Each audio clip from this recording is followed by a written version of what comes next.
लोगों को पढ़ाने वाली हूँ फीमेल रिप्रोडक्टिव सिस्टम। इसमें इंक्लूडेड है आपका यूट्रस, फैलोपियन ट्यूब्स और ये ओवरीज। ओवरी में ये जो नीचे पिक्चर दिखाई है ये मेंस्ट्रुअल साइकिल की है। ये जो हमारी ये यूट्रस होता है इसकी 3 लेयर्स होती हैं। एक तो एंडोमेट्रियम, ये जिसकी लेयर है जो हमारे अकॉर्डिंग टू मेंस्ट्रुअल साइकिल जिसमें चेंजेस होते हैं। उसके बाद मायोमेट्रियम, मतलब ये बीच की मसल लेयर है। और सबसे लास्ट में है पेरीमेट्रियम, ठीक है। और ये फैलोपियन ट्यूब जिसे हम जो है ट्यूब कहते हैं, इसके भी कई पार्ट होते हैं। जो लास्ट में जिसमें ये आप देख रहे हैं गुलाब के पत्ते जैसी, ये फिम्ब्रियल एंड है। यहाँ से ये जो ओवरी होती है ना, ये जो छोटी छोटी ये ओवरी दिखाई गई हैं। इस ओवरी में ओवुलेशन होता है। जैसे ही मेंसेस खत्म होते हैं एक ओवम स्टार्ट होता है डेवलप करना, जिसे हम फॉलिकुलर स्टडी में देखते हैं। तो ये फॉलिकल धीरे धीरे धीरे बढ़ता है 5 mm, 10 mm, 15, 18, 20 mm। 14th day के आसपास ये रप्चर हो जाता है और ये रप्चर होकर के यहाँ जो है फिम्ब्रियल एंड से यहाँ पे आता है। और अगर इस टाइम पे हस्बैंड वाइफ साथ में रहते हैं तो इधर से आपके स्पर्म जाएंगे और इधर से ओवम जाएगा। तो यहाँ फैलोपियन ट्यूब में जाकर के प्रेगनेंसी होती है।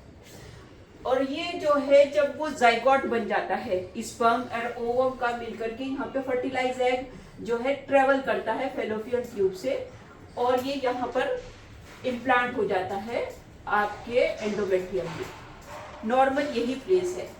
कभी कभी क्या होता है कि मान लो इन्फेक्शन है या अडेजन हो गए प्रीवियस सर्जरी की वजह से, तो वो बच्चा यहाँ फैलोपियन ट्यूब में ही ट्रैप हो जाता है। इसी को हम क्या कहते हैं, एक्टोपिक प्रेगनेंसी। तो एक्टोपिक तो कहीं पे भी हो सकता है, इस पूरे के पूरे फैलोपियन ट्यूब में कहीं पे भी हो सकता है, ये बाहर भी हो सकता है, ओवरी में भी हो सकता है, या कभी कभी एब्डोमिनल कैविटी में।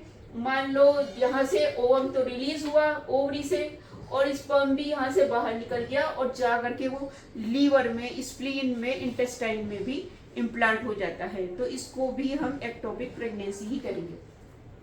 ये जो लेयर दिखाई गई है ना, ये अकॉर्डिंग टू आपके ओवुलेशन, यहाँ पे मायोमेट्रियम जो एंडोमेट्रियम में चेंजेस हैं उसके हिसाब से दिखाई गई है। जैसे ही आपके मेंसेस हुए, आपकी जो ये अंदर की लेयर होती है ना, ये शेड कर जाती है, बाहर निकल जाती है मेंसेस के थ्रू, ठीक है। तो ये अब ये पतली सी एंडोमेट्रियम लाइनिंग है। इसी को हम उसमें भी फॉलिकुलर स्टडी में भी बताते हैं कि एंडोमेट्रियल थिकनेस कितनी है। और जैसे यहाँ पे एग बनना शुरू हुआ, एंडोमेट्रियम थोड़ी थोड़ी थोड़ी थिक होनी शुरू हो गई। ये इस टाइम जो है प्रोजेस्टेरोन हार्मोन ज्यादा होता है। ये जो ये फॉलिकल बनना है, ये इसमें जो है एक फॉलिकल का पिक्चर दिया गया है।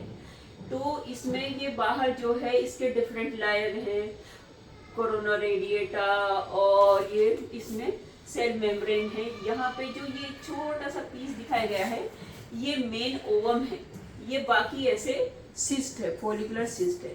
तो जब ये रप्चर होगी तभी ये यहाँ से एग रिलीज होगा और ये फर्टिलाइजेशन के लिए अवेलेबल होगा।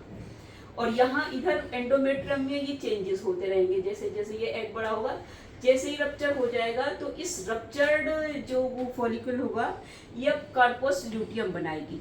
इस कार्पस ल्यूटियम से प्रोजेस्टेरोन सिक्रेट होगा। तो ये जो सिक्रेटरी चेंजेस यहाँ पे हैं, इसमें प्रोजेस्टेरोन की वजह से जो है चेंजेस आएंगे, जिससे ये इम्प्लांटेशन के लिए बढ़िया बेड बन जाएगा। जैसे खेती के बाद में अच्छे से बन जाता है, खेत फ्लफी हो जाता है, तो ये जाइगोट के इम्प्लांटेशन के लिए एक बढ़िया से हो जाता है। और प्रेगनेंसी नहीं होती है तो वापस से मेंसेस की फॉर्म में शेड हो जाता है। तो कुछ समझ में आया आज के लेक्चर में?